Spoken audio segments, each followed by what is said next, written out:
I'm the creative director of Variety magazine, so I actually live out in Los Angeles.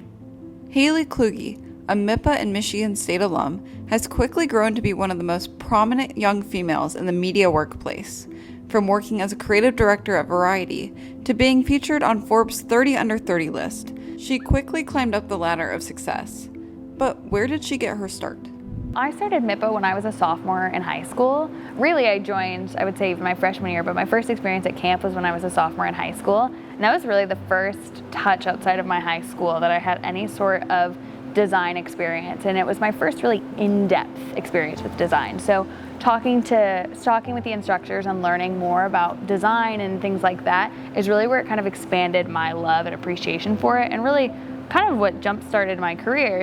For many around her, they knew from the beginning that she would make a name for herself. While Haley was in my class, she was the type of kid that turned everything in way early.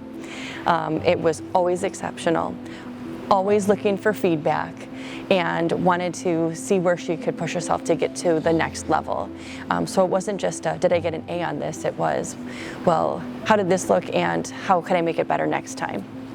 I think that when it comes to someone like Haley, it's not about like, do I have 1,000,001 skills, but can I take a challenge and figure out how I can use my resources best?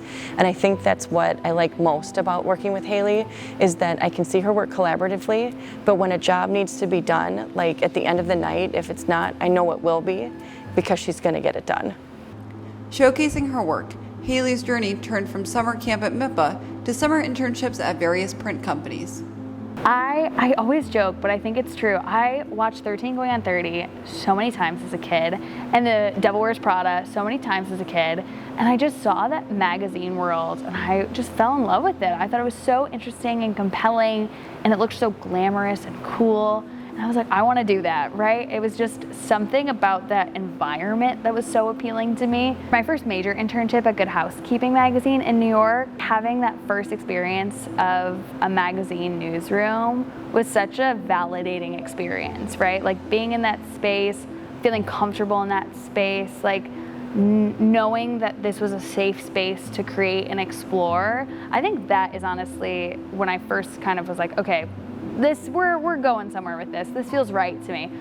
As Haley's dedication rose, so did the opportunities, but it didn't always work out as planned. I was at Variety from 2018 to 2022, and I was recruited by Netflix to come over to Netflix and work in their tech space. So I was going to be a part of this inaugural design team for this product in their fandom branch, and I was there for about 8 weeks, and I was actually on vacation, and I started getting all these texts being like, are you okay? And I was like, I think so. Why? What's going on? And it was just screenshot after screenshot of my peers being laid off at Netflix. And I was like, oh my goodness, like I'm on vacation. Do I have a job when I come back?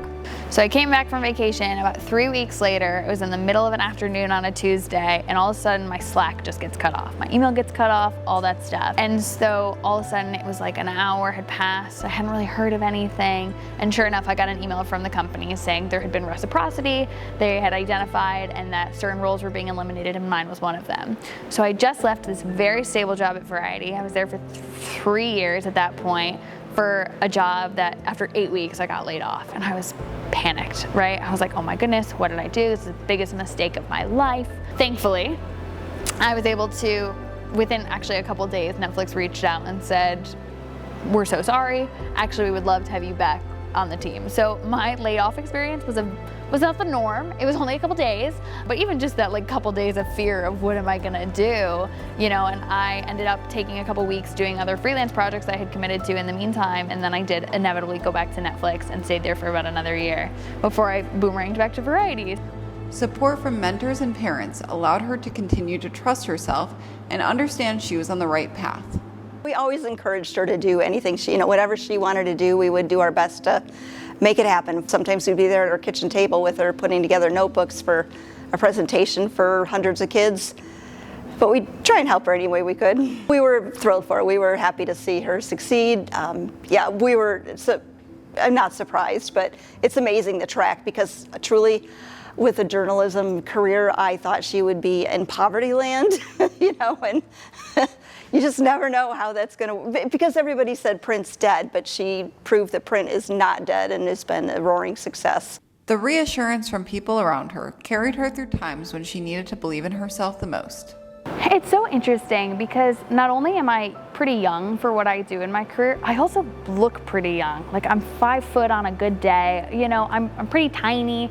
I am more likely to get asked on set if I'm an assistant as opposed to ask if I'm someone of authority. And I've had situations where I've been on set and I've given a note and someone has asked, well, where did that note come from? Kind of implying, right, that there should be someone more senior, there should be someone with more authority in the room that's making those calls, when the reality is that's my call to make. So I think those types of spaces and like having that imposter syndrome of like, why am I here? Do I deserve to be here? Like, I've felt that throughout my career, being young, being someone who looks pretty young. And I've been really lucky to have mentors and advocates in my career that have said, no, you belong to be here, right? Like, you're supposed to be here. Trust your gut and keep going. My biggest thought in this whole thing is trying to use your constraints as strengths. And that's exactly what Haley did, and what she continues to inspire young journalists to do.